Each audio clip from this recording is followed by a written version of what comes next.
Guys. Okay. And then we'll let Paul start us off in a minute or so. We still have a minute or two. A minute. Oh, we're there. It's 1 o'clock. So Okay. want to just go ahead and start. Here we are at Sacred Music class, and today we're talking about the Greek culture. We have a special guest with us. Along with Professor Carol, we have Dr. Jean Rioux. So we're going to talk about sacred music and the Greek culture in specific. So, Professor Carol? Yes. I'm here, and thank you, Paul, again for being here to start all of this off. And I'm so glad that John Rioux could be here with us. Dr. Rioux is his whole family I've been very blessed to come to know and learned a great deal from. And it's very nice of you to take the time. I know you're used to online teaching, but it's still very, very nice of you to take the time to join us today. Thank you. Sure. Yeah, my pleasure. Yeah, well, we appreciate you kind of getting volunteered for this. But, you know, not a lot of us know a lot of people who know a great deal about ancient Greek culture. That's just not that common, and there you are. That is your field. Can I ask you right off the bat how you got interested in your field? You're a professor of philosophy at Benedictine. You teach all kinds of aspects of philosophy, as I understand, but you had to get interested in that somewhere along the line. How did that happen? Well, it was really my undergraduate education. I went to a small school in California that's a great book school. And what they did is they started off freshman year with ancient literature, ancient theology, ancient philosophy, ancient science. In other words, they took you through the 4 years of your college education, beginning with the very earliest writings. So my first exposure to philosophy was Aristotle, Plato, and some of the lesser-known philosophers in that period, and I just fell in love with them. Plus, I saw that a lot of the philosophical thought of the Middle Ages, and that became my focus, was based upon Greek philosophy. So there's a nice connection there between, you know, the Greeks and the Middle Ages, and then after that it gets pretty dicey. It goes off in all directions, but that's that. So it was really college. College did it. When you say great book school, just because I know a lot of people who are involved in our courses are parents of high schoolers, and Sure. What does that mean by a great book school? Well, you rather than reading a textbook written by an expert on a particular subject, a living person, what the Great Books approach tries to do is to say, okay, this expert had to finally go back, let's say take Plato for instance, had to go back and read Plato very carefully to come up with his views as to what Plato thought. So it's sort of it's the same process as cutting out the middleman in business, right? So what you do is you actually go to the source and you say, okay, rather than talk about what this particular expert or that expert thinks about Plato, and of course the experts disagree, let's go to Plato himself. There's a wonderful introduction that C.S. Lewis wrote. There's a work by Athanasius called On the Incarnation. And Lewis wrote an introduction to it in which he talks about the great books. And he says far better to go to the original sources themselves, right, than just to read a textbook that someone has written about whomever or whatever. So that's great books education. You go right to the source for whatever area of study. And I would so guess for instance, oh, go ahead. I'm sorry, I was going to say for an 18-year-old, that's a real awakening, I would think. Oh my gosh, yeah, yeah. So having gone through, for example, mathematics, in high school math, you look at a textbook and you get all your definitions at the beginning, and then you get all the axioms, and then you demonstrate conclusions, and it's all very nice and neat. And then you look at what mathematicians had to do to actually come up with math, and it's remarkable. It's remarkable to see all the work they had to do to get through to that, and I think it provides you with a better understanding of what's going on. We read the De Musica, for example, of Boethius in my junior year.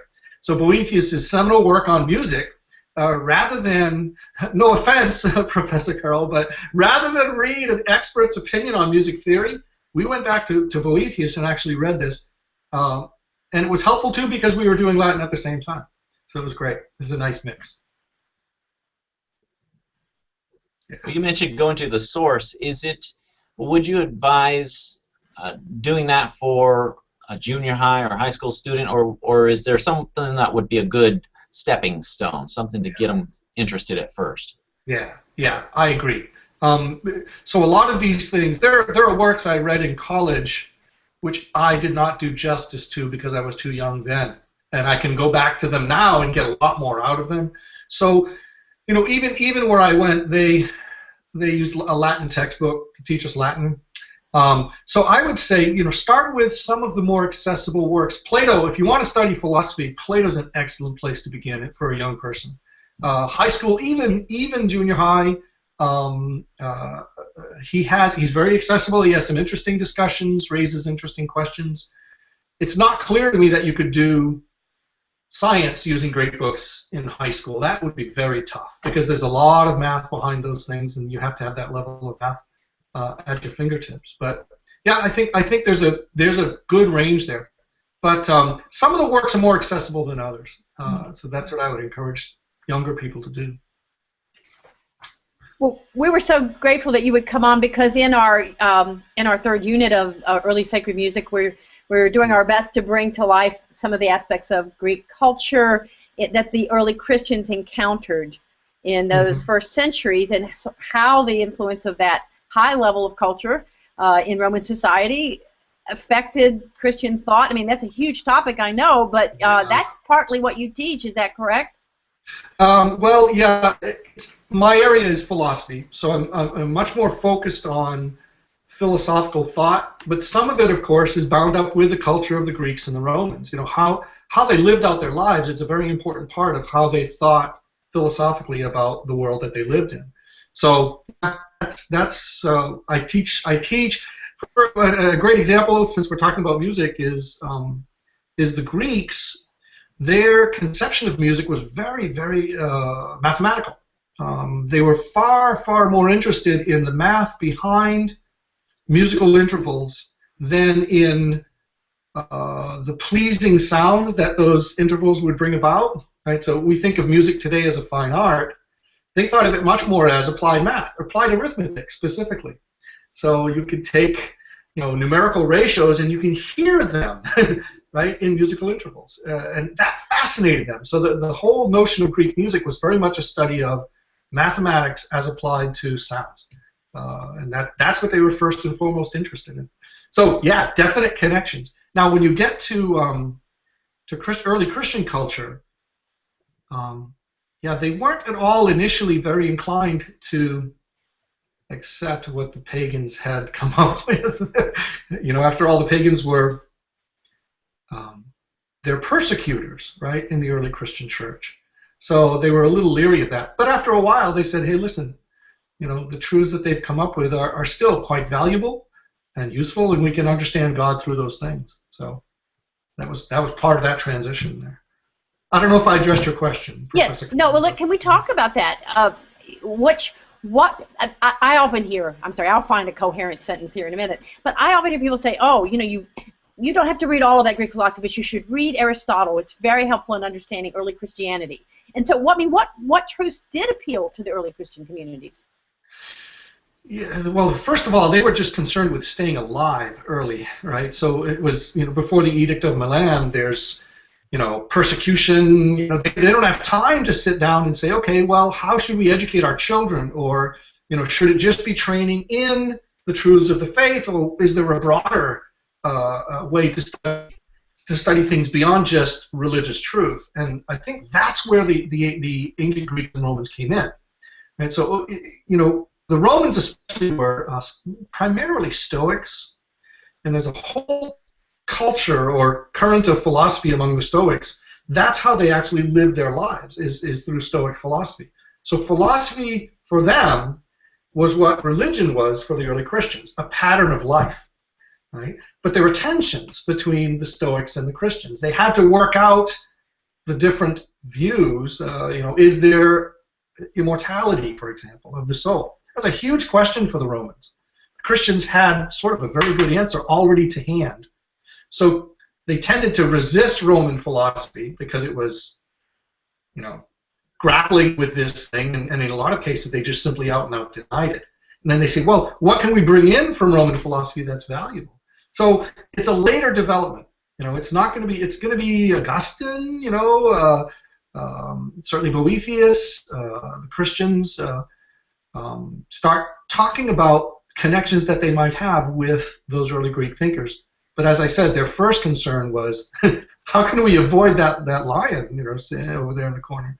So, yeah. So what if you're thinking what specific issues, I would say it's the big questions, right? Immortality, the existence of God, what role God has in our lives. Those were huge questions for the Christians early on, and a lot of the pagans didn't help. Some of them were atheists, right? So it was quite a grappling. Justin Martyr is a great example, I think, of an early Christian thinker who finally started saying, listen, there's something that we can get from these people that's valuable. Yeah. Well, what do you think it was referring to? What do you think Paul was referring to when he was saying to beware of philosophy? Yeah.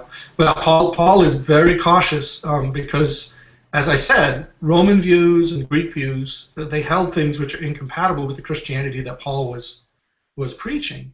But I think it's interesting. If when people think of Greek philosophy in particular today, they think of Aristotle and they think of Plato. Those are the big ones. But in their day, Plato and Aristotle were relatively unknown. There were very small schools in Athens where Aristotle and Plato would teach, and there'd be a small group of individuals who were affected by that teaching. But for the most part, people were, as I said, Stoics. That was a very, very common philosophical view. Arising from some of the early Stoic philosophers, or Epicureanism. That was, Epicurus was a materialist. He thought everything in the universe is just matter. There really is no immortal soul. There are no gods that we have to concern ourselves about. So you can imagine Paul hearing what most Romans think and saying, don't have anything to do with those people, right? And then later, the teachings of Aristotle and Plato came along with Augustine and then later Thomas Aquinas. And they said, well, wait a minute, this is not your typical Greek philosophy. So I think that's what Paul had in mind, is the Stoics and the Epicureans. So he wasn't opposed to philosophy as such, right? I think he was opposed to those dangerous currents of thought that most people live by in Roman society. Seems to me that was the concern. Since you mentioned Stoics, and of course we use that phrase a lot in conversation, sure, but not everybody's had an opportunity to look at what that word really means. And could you say a little more about that, sure, please? Sure. Stoics, what characterizes a Stoic is they want to live in harmony with nature. So there'd be a lot of people today who would be attracted to Stoicism because they say nature sets the pattern for human life. So a Stoic would say, listen, there are certain things you can control in your life. There are other things you can't control in your life. Don't worry about the things you can't control. Only concern yourself with the things that you can. Right? So if you've ever heard the phrase, I think it's sometimes ascribed to Francis, where he says, or it's a saying ascribed to Francis, where he says, Lord, help me to be able to discern the things that I can control from the things that I can't control. Right? So that I can, especially the wisdom to know the difference, right? That's the particular point. Well, that notion, you can find it in Stoic thought. Yeah, let me discern the difference between the things that I can control or I can't. Of course, they went to extremes. I mean, a typical Stoic claim would be, do not love those whom you love unduly. Don't put too much of your life into those whom you love, because you have to remember they're mortals and they might perish, and you don't want your peace of mind to be altered by the fact that someone you love has died. So as far as attachment to things, when we speak of someone as being a Stoic, they're sort of cold and not emotional. That's definitely a Stoic view, right? So if I'm too closely attached to something, if I lose it, then I feel bad. I'm unhappy.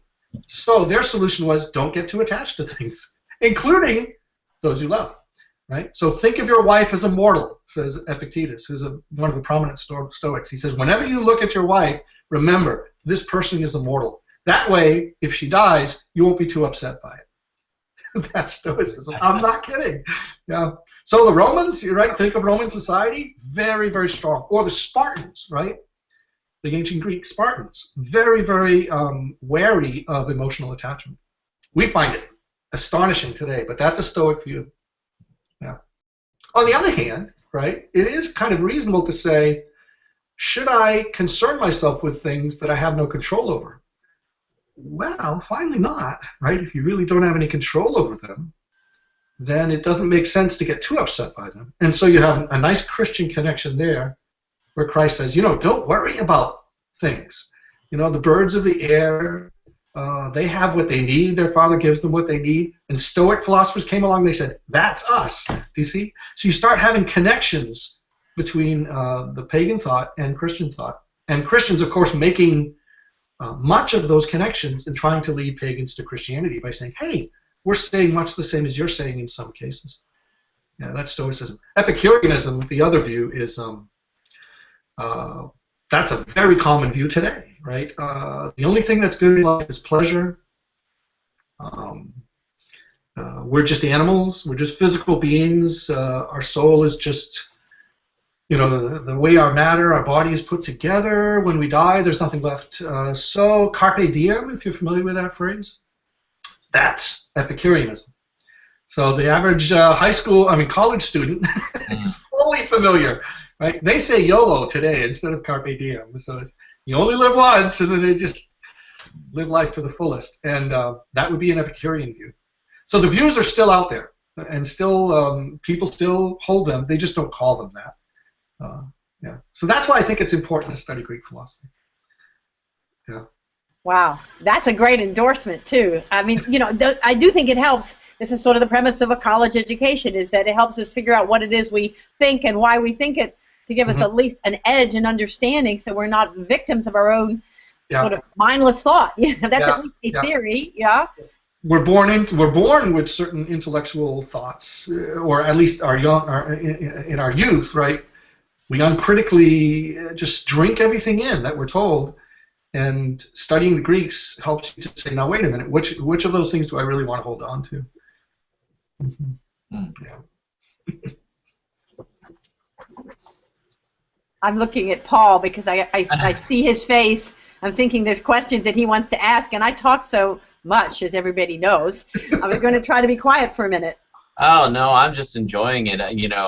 Professor Carol, you're the one that ties it into the music, so, Yeah. I'm afraid if I jump in, I'll take it somewhere else. But I mean, that's okay. It's a hangout. It's a hangout. Yeah, that's right.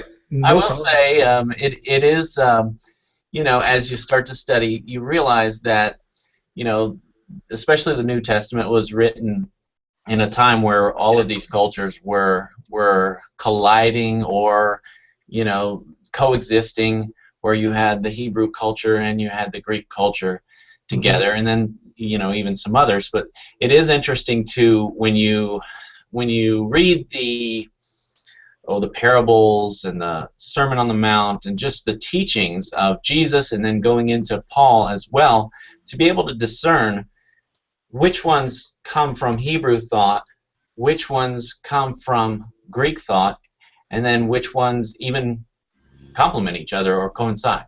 Yeah. And I think for a lot of people, take the Ten Commandments, for example. A lot of people follow those because they are, in terms of their own religious belief, these are things that God told us not to do. But other people have come up with the same list, or more or less, at least some of the same principles, independently of any kind of religious view. So what you're saying is, why do I hold these things? Well, maybe it's possible that you hold them because, on the one hand, they're part of your religious belief, and on the other, they make sense too, right? It really adds support to our thought to see those connections. Like you said, does it come from the Hebrews? Does it come from the Greeks? Well, it might make a difference to a particular person, but the two are not incompatible, right, in terms of the origin of the view. So I think it can serve to strengthen. Now, of course, there are incompatibilities between pagan thought and there's a great passage. This is Thomas Aquinas. He's medieval, but there's a great passage. He says when the Israelites were told they could finally leave Egypt, right? They were told that they could take some of the spoils of Egypt with them as they left Egypt and imprisonment and slavery. And Thomas Aquinas says, that's a little bit like taking what's good from pagan culture and teaching and in Christianity. You're sort of taking the spoils right, of the pagan cultures and using them for purposes of the Christian faith, which is a nice analogy. Oh, that is. I just took a note on that. You're gonna have to tell me exactly where to find. Oh, St. Aquinas. If I were to, yeah, I know I'll be. If I moved it, maybe added another thought. We're not talking specifically about music, but we're talking about culture. I always wonder how you moved a society from such extreme, sophisticated, artistically developed polytheism in Greek culture to monotheism. I mean, that we don't spend too much time thinking about that, although we live in a modern world where we are more polytheistic, I think, than people realize. But tell us, can you talk to us about just what that involved, how big a deal that was? Well, sometimes what I have to do in my classes is say there's what you've been taught, and then there's what you see when you actually go back to these sources and read them. And the prime example is, everyone in the Middle Ages thought that the world was flat, which is, that's nonsense. When you go back and you read the medieval thinkers, no one thought that. Right? No one thought that. I mean, so there are some things I think that are sort of broad brush, right? Treatments of ancient thought. There were monotheists among the ancients, right? So we know Akhenaten, for example, among the Egyptians, very strong tendency toward a single god, right? So the sun god became the one god. And he really was, I mean, it was quite dangerous for him because he was pushing on this so hard. Plato and Aristotle, to give other examples, if you go back and read them, it's very clear for both of them that there's a single God. Now, as I said, they were not so influential in their day. So your question is still a very good question, right? How do you go from multiple gods for everything that occurs in your life, right? There's a God for hanging out the laundry, right? There's a God for whatever it happens to be. How do you go from that to a single God? Well, I think the only way you could lead people to see that is through a teaching of some sort. To say how take their own fables and you say, gosh, wouldn't the world be a huge mess if those fables were really true that way? If the gods were always fighting among themselves and disagreeing, and there was no common view, and then you see, well, given that there seems to be something tying everything together, doesn't it make sense that there would be a single God? And I think that's the way it would have to go. Culturally, Professor Carol, I honestly don't know how that works. Some people will say, is it culture that precedes thought, philosophical thought, or is it philosophical thought that precedes the culture? And I do think thoughts have consequences, but how you get that into the culture, I really don't know. I honestly don't know. I know the Romans were most upset with the Christians, not for having a different God, but for maintaining that there was only one. That was the biggest problem for them. It was politically incorrect to. It was fine to say God is Jehovah. It was politically incorrect to say, but your God is not a God. That's what got them killed, I think. So how you bring that into a culture, that's a tough one. I don't know how to answer that question. Yeah. Sorry. No, that's great because I always just think about all of those temples. Yeah, sure. All of the musicians and priests and all the protocol and how do you stand up as an early Christian? Well, you paid the price, of course, and say this is not important. This is all made up. I mean, that's just radical. Right. Oh sure. Yeah, they didn't like it either. The Romans did not like it. So. Yeah. Isn't that in part what Constantine did? Many people assert that he was able to do that. As I understand it, some of the iconography and things like that were sort of switched or I don't know, blended in a way that sort of made it a little easier for that culture to accept. Okay, there's one God, and then these are His saints. Yeah. Yeah, and what you guys have been talking about maybe are angels or saints or something like that. Yeah. Yeah, I think that's probably true. And even Paul, right? St. Paul does that because he goes into Athens and he says, you have a monument to an unknown God. my God is that God that you have this monument to. And it was a perfect rhetorical tool for him to use because they already acknowledged that there were gods they didn't know. And Paul says, hey, here he is, right? And so why don't you come to know him, right? So it was a delicious rhetorical move that Paul made right there.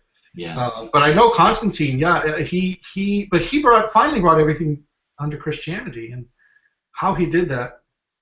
You know, the incorporation of feasts. You know, so you know, in the solstice, I mean, the vernal equinox, right? You'd say, well, what are we going to do? Well, let's do something around this time, right? Oh, how about Easter? You know, and you say, well, they already had a feast around that time. Let's actually have the Christian feast at the same time, and then they will be inclined to combine the two. You know, that sort of thing, I think, is how it happens culturally. Mm-hmm. Yeah. Well, the paradigm for that I am versed in is the going up a couple of millennia, I guess you'd have to say, but is in the Soviet overtaking of Christianity in Russia using, you know, literally in our Russian Orthodox class, we're about to talk about that today in today's material, Unit 2, everybody. But you know how you take exactly the symbols of Orthodoxy and the Theotokos, the mother, you know, the Virgin Mary with child, and you put a little baby in Stalin's hand, you know, and I mean, all of this was you take the colors, red from the church, and it was just as if a committee sat down and said, okay, these are the good things that we know will work. Let's just tweak them. Yeah. That's what happened. I agree. Even the swastika, apparently, for the Germans, the swastika was a form of the cross. Mm-hmm. It was a Christian symbol. It was an Indian symbol. I mean, religious peoples around the world for centuries were using that symbol, and then it was sort of stolen, right, appropriated by the fascists to symbolize something very, very terrible. So much so that we can't use the symbol anymore. I mean, it means only one thing for us because of history. So yeah, culture is a tough battle. I'm much more familiar with and comfortable with, right, the realm of ideas. And I do think, you know, the way people come to conclusions mentally has an effect on culture as well. You know, the whole, I don't think it's an accident that both art and music, or the fine arts generally, there was a lot of order in the Middle Ages and the Renaissance. Almost a kind of, in music it would be harmony, you know, and then that kind of structure, if I can put it that way. You'll correct me, Professor Carol, I'm sure, if I'm getting this wrong, but there was a lot of structure there, which the Greeks would say is a natural structure for music and art, and then those structures were lost, and they were lost historically in Europe at around the same time. And I can't help but think that the philosophy of the day affected that as well, right? So it's as if everything fell apart. The structures were gone, right? You didn't have harmony in music. You had atonality, intentional atonality. You didn't have realism in sculpture or painting. You had intentional fracturing, right, of obvious things, of recognizable forms. I think they go hand in hand. Yeah. And Plato has this really neat observation. He says he was against flute playing. Plato. He says you can't play the flute; it's too exciting. So that there it is. I don't know what effect he had, but that's always so interesting. It's dense to read. It's hard. You can't get it down to a paragraph or 3 pages. And I think when you study musicology or music history on a graduate level, when you always take these survey courses about musical thought, and you get this anthology, and they're marvelous anthologies with very good translations and good notes, and you read 2 or 3 pages, and you just shake your head, and you don't have a way to fit that with your knowledge of Brahms and Bach and Beethoven. But boy, those guys were specific on modes. I'm always amazed what Plato would write, you know, before our men go off to war, they should not hear something in this key, because this key will sap their desire to be aggressive, or their ability to be a properly aggressive soldier. That's incredible. That's a legitimate question, isn't it? I mean, I think the one everyone would grant that we seem to grant even today is that minor is sad and major is not. Most people would grant that today, and that's just a very tiny portion of what the Greeks saw about the different modes of music. I think. I don't know. You could tell me, but that's what it seems to me. Is, you know, the Phrygian mode and all the modes that I don't even know what those are, but they said, yes, some of them are exciting and some of them have this effect. They arouse the martial spirit and that sort of thing. Well, the modes being just scales. I mean, we look at them as scales today. Of course, they were based on mathematics, which we don't need, you know, the way they did, because that's not what we want to hear, the music, you know. But you're right. I mean, the mathematics behind those various sets of pitches arranged in certain patterns, which got these Greek names, Dorian and Phrygian and Mixolydian and all that, off-putting, I have to say, to many musicians when they first study them, because just as you said, you're 18, you want to practice for the Beethoven piano concerto. You don't want to sit there and figure out the modes, you know. But when you really get a little bit older and you step back and you go, this argument we have today on music and its role, this is just nothing. I mean, we're not even very sophisticated in the way we argue it, and they were. Yeah, yeah. And then there's the question of what effect it has on people, which is, for Plato, it was a political question. In other words, if music has an effect on people because of the mode of the music, then the state actually has to take into account what kind of music is. Can you imagine if people started going around saying, oh, that Mixolydian mode, you just can't have any of that around anymore. Just, things would explode. I mean, you know, we'd be checking iPods and, you know, making sure people aren't listening to bad modal music. But I think that's a legitimate question. In other words, all I was trying to say is, do you think minor is sad, major is not, is natural or cultural? Well, there you go. You know, it's whatever nursery rhyme songs you learn, that the sad ones are in minor and the little bunny dies, you know. And the happy ones, the flowers come up, and if you go up with that, I mean, we are Westerners, we have Western ears. You drop us down in Jakarta, and we hear. It won't work.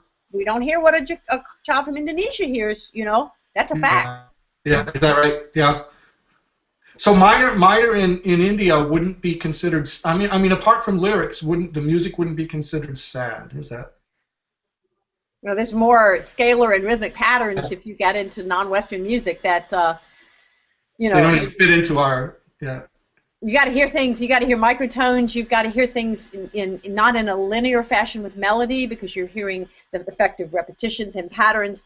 I find that very hard as an adult Westerner. I think you have to go, and it's true. That's why people specialize in ethnomusicology. You know, they just throw off their Western ears and they go immerse themselves one way or the other. It's a lot easier to do today than it used to be able to hear differently, and time, the sense of time is very different. That music unfolds over time in a different manner. I think we need to understand more that we are Westernizers or Westerners in our makeup, and it goes back to those Greeks. You know? Right. Because they would say it's in the math of things. That's what Plato would say. And math is math, whether it's India or here. Yeah. Start studying Indian. That's exactly what I mean. Yeah. And you find it doesn't fit the same mathematical patterns that we use. Interesting.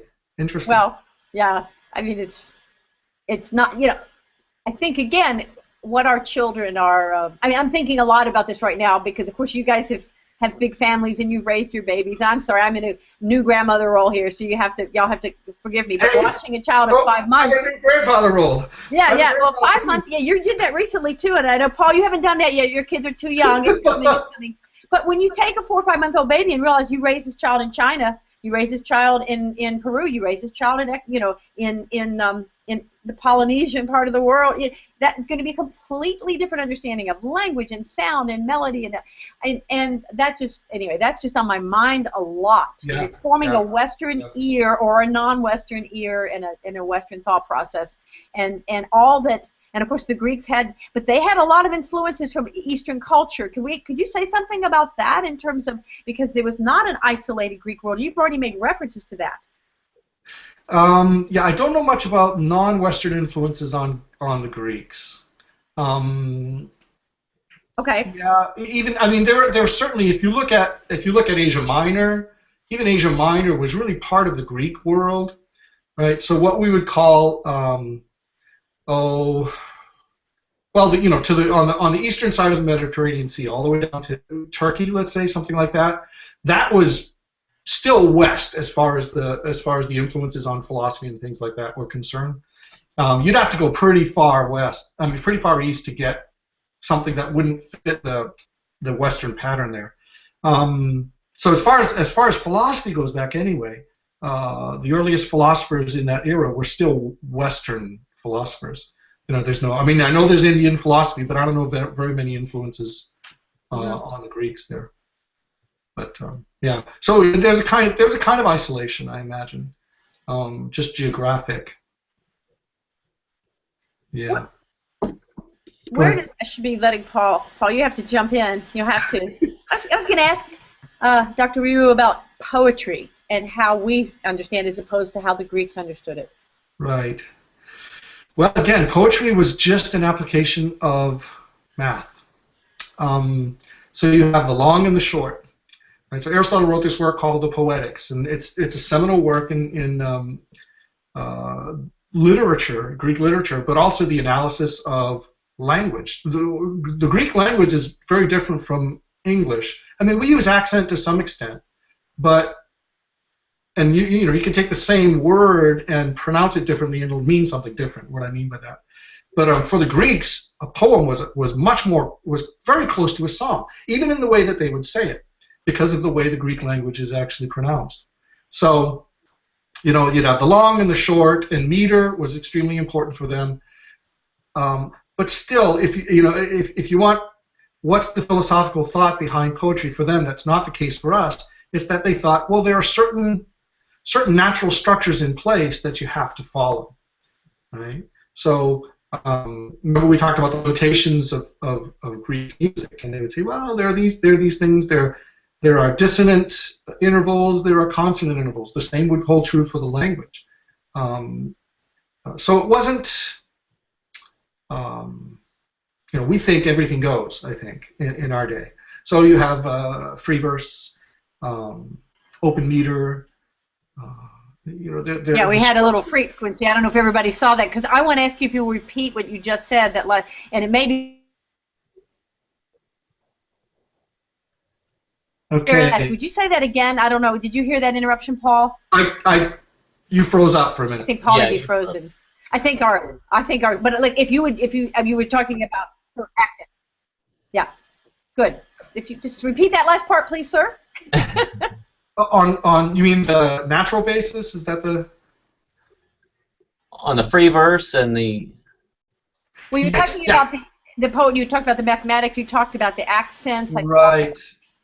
So, and actually, when you instead of just repeating it, because what I want to ask you about, let me add to this. Okay, let me add to it. I always want to add. Is that because one of the Plato's laws? That's one of the. I mean, I have not spent that much time reading Plato. Disclaimer, right. But I've tried in recent times to become more familiar, because it's as you say, when you grow up a little bit more, it gets awfully interesting. He talks so much about the poetic competition, the competitions in poetry, and is that somewhat related to what the science aspect and mathematical aspects you're talking about?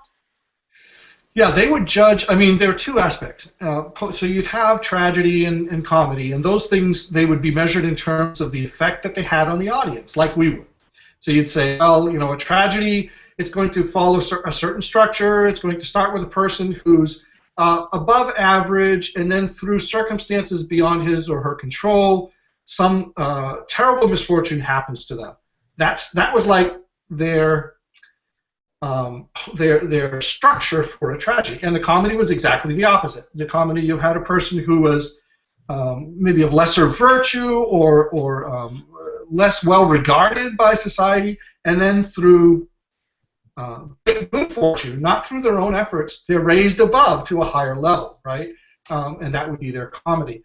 And then they would say, well, look at the effect that this has. So they would judge, right? They would judge the comedy and the tragedies on the basis of whether people were brought to, in a tragedy, they call it a catharsis, right? Which was a sort of, you know, there before they didn't know what, go I, right? Oedipus is a great man, he's a noble man, and yet through no fault of his own, he kills his father. excuse me, he takes his mother as his wife. And then the Greeks were just horrified at this. This was a horrible crime.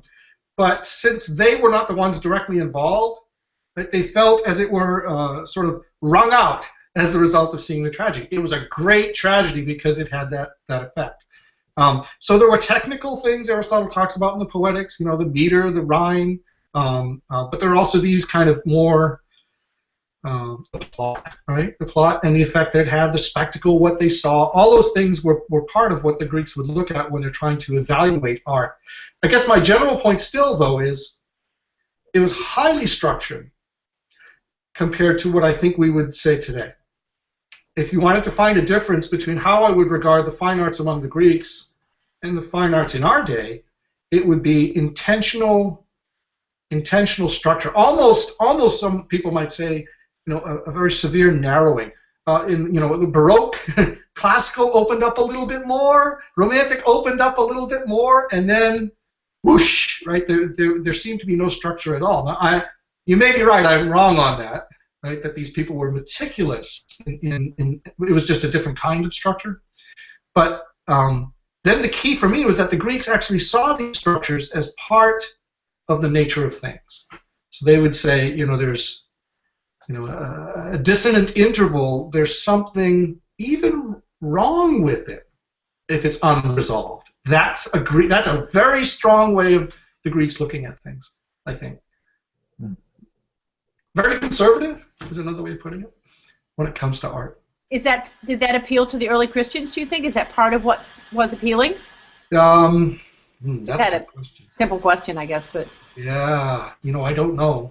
I don't know enough about early Christian, specifically Christian. Certainly the medieval art of music, they were very highly structured. Well, maybe I should say, is that something that could ground thinking today if people better understood the strength of the arguments for structure and for understanding the potential power, if you allow me, for good or evil of that which we do creatively, which we've sort of lost in modern society. Right. You know, I think the Greeks and the Romans and even the medieval artists would prefer, you know, even if you were to sculpt or paint or music doesn't apply so much in what I'm talking about because it's mostly visual arts, but if you were going to do that with respect to evil, you would want to present it in a recognizable fashion. They would look at, I think, at contemporary visual art, and they would say, you can't tell what it is. Am I supposed to feel right about this or wrong about this? I feel wrong about it in a general way because it's not recognizably anything. Do you see and I think that might stem a lot from maybe the way I look at modern art, but I think the Greek would come to the same conclusion. The ancient Greek would come to the same conclusion. If it's not an imitation of what we find in nature, then its effect is going to be fractured or unspecified, something like that. So yeah, so back to the point then, the connection for them, I think they'd say it has to be a natural connection. Can it be simple? Can it be beautiful? Of course, yeah. The most beautiful things. You said that word beautiful because that's, to us, is just say, oh, that's beautiful. Beauty was a huge thing in the thought. Could you say it wasn't subjective, right, for them. Said that, will you tell us a little more? Oh, so subjectivity of beauty? Yeah, I think the Greeks and the Romans, and I'd say this was true in the Middle Ages as well, thought of beauty as something objective. This is sort of all the same point, isn't it? Right. So that it's not so much what you like; it's whether you should like the right thing. Should I like this? You know, if you go to someone who says, "I can't stand Bach," and there's something in me that says, "But you should like Bach." There's something there which I should learn to love, if that's a good way of putting it. And for them, this aspect, fine arts and music and all the music, I mean, the term music is just a general term for education, right, for the Greeks. It's a training. And what were they training? They were training people's emotions to respond rightly to the right things. If it's war you want, then they wanted them to feel this way. They would use this kind of music. So yeah, the right feelings was crucial for them. How you'd feel the right way. You can see that in Aristotle's Ethics, right? It's not so much only doing the right thing as feeling the right way about the right things and feeling the right way about the wrong things. And that would be welcome to the Christians. We've gotten away from that a little bit, haven't we, in today's art, Professor Carol? Well, yeah, I mean, we were all about our individual feeling. I'm supposed to be able to encounter a piece of, coconut cake and decide that it's, either heaven or horrible, and I don't evaluate the cake. I just have to decide whether I like the cake or don't like the cake. Silly example, but we are completely about subjective in our modern culture, and I think it's very hard for us to imagine that our tastes were, as back at least for much of Western civilization, were meant, as you said, Professor Rioux, that it has to be taught, that you have to teach and formulate, just as we do in other habits with children. We teach them hygiene, we teach them safety, we teach them nutrition, we teach them, posture, we teach them all these things. Generally, people agree on that. And when it comes to either, if you want to call it beauty or aesthetics or taste in music, art, and perceiving the world or whatever, we go, okay, whatever, but that's kind of our culture right now. And that is antithetical to Greek thought, as I understand it. I would say that's certainly true. That's certainly true. And but we have a problem, because if we're inclined to say, some art is better than others, then it's up to us to find out what that standard is. The Greeks already had one. Theirs was the mathematical nature of the world, right? Not what we have are people who tell us this is the best art, and they have to be right because they're the experts, right?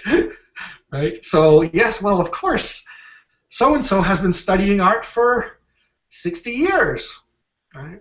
But of course, that's a problem, isn't it? Because then you're just substituting one taste for another. So.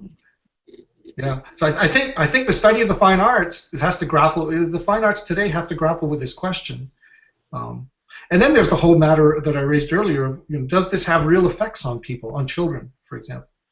And that's a very difficult matter to decide. Do you remember the study that came out with? Oh, this was probably 15 years ago. They were playing classical music to infants. Do you recall this, Professor Carol?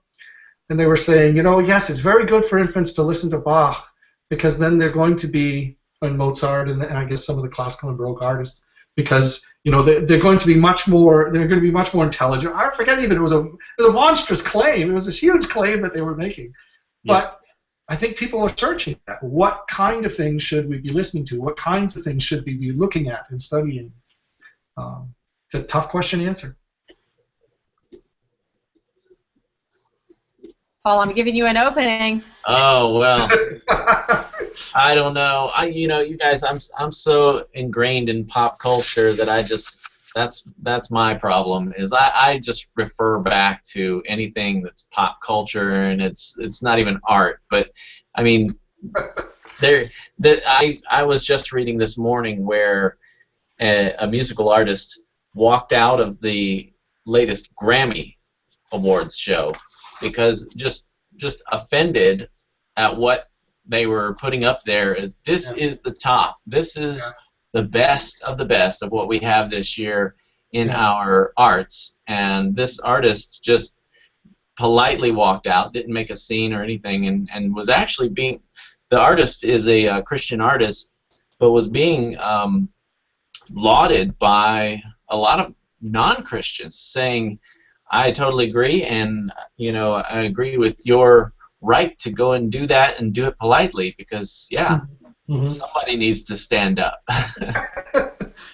What do you think their basis? I mean, when they said this is not art or this is not great art, if you were to put the question to them, why not? I mean, there's instinct, there's intuition, right? But could they explain why not? Yeah, I don't know if they could, because I didn't see a lot of quotes about it. But I know personally that usually I draw the line. with, I give people the right to have their opinion on art, but since I met Professor Carol, I'm really just trying to do what you're saying. She is the standard. She's that standard. She's what we've been looking for. Yes. Rather than just say, well, that's just not right. Right. Yeah, we have to be careful with Paul. We drag him around Europe. We have to, but no. But isn't that still the whole thing? That's why we need to study philosophy, right? We need to read at least something to understand that this seemingly to our modern culture cold and obsolete idea of taste, standard mathematics, structure, the trivium, the quadrivium, the idea of education being a system that methodically and solidly and reliably educates the soul, the mind, the whole human being. We need to get some of that if we're going to go, in any kind of direction. I mean, isn't that kind of what when you have your 18-year-old freshman students in front of you, what do you tell them about why they need to do this? Yeah. Well, remember, there are many, many areas that philosophers don't limit themselves to anything. So we've been talking about aesthetics or whatever you would want to call it, but there are the other questions like the immortality of the soul, the existence of God, ethics. Those are the questions that the students that I encounter in class tend to be grappling with more than others. So if I were to stand in front of them and say, you know what, Miley Cyrus is probably not the best thing for your soul at this point, I think that would be several years worth of work, right? I'm serious. I think that to have to bring them to the level where I would say, well, here, let's look at the math behind this, and it's not horrible. It's just so abysmally simple, and it's not simple, beautiful, simple. It's simple, right? It does nothing to strengthen the moral part of us. It's like oatmeal, right? So I think I'm actually much more concerned with on a day-to-day basis with more fundamental questions, not less important. I mean, not more important questions, but more fundamental ones. And then once we get those, if I can get them to see that, the education of children entails forming their character and their emotions, then the questions about music start coming up. They say, oh, if I have to form my children's emotions so that they feel the right way before they can really understand what's right and wrong, then what about music? And that's their question. What about art? What's good? What's healthy? Why is pornography wrong? Right? They start seeing connections there. What's the difference between pornography and art? Then that's at that level those questions come up. But I agree with you. Absolutely, that has to be done.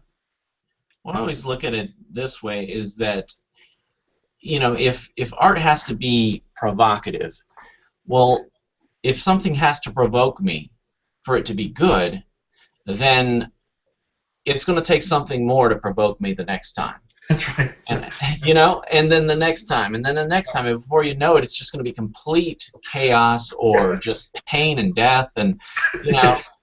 it's going to look like the poetry readings that I walked out of when I was in my 20s, and I said, wait a minute, what's going on here? There's one too many vampire poems right now. Oh yeah. Let's get back to something that's fun, but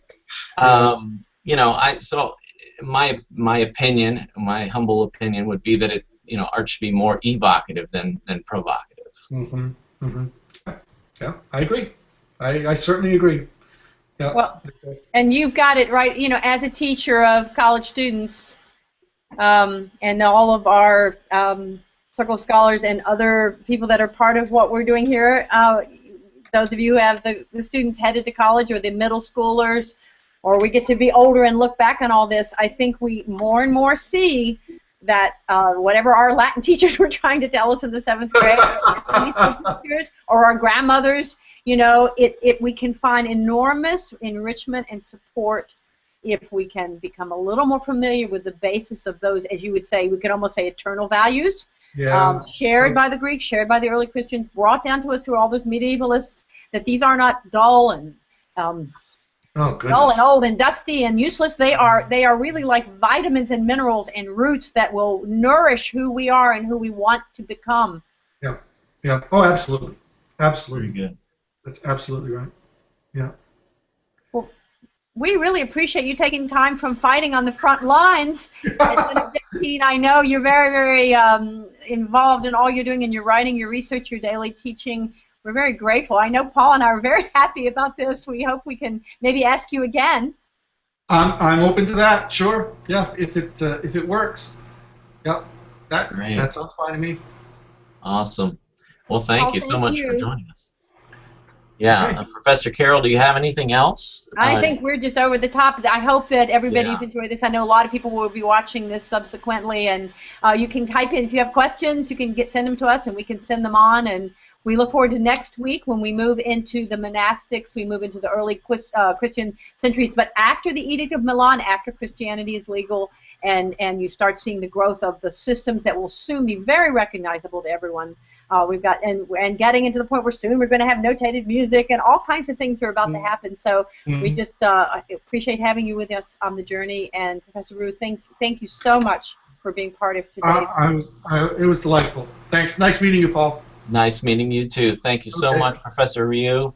And thank you everybody for joining us. Make sure you share this. It's going to be available on YouTube as soon as this is over. It will be available as a link. You can post it on Facebook and everything. And we'll see you next week, everybody.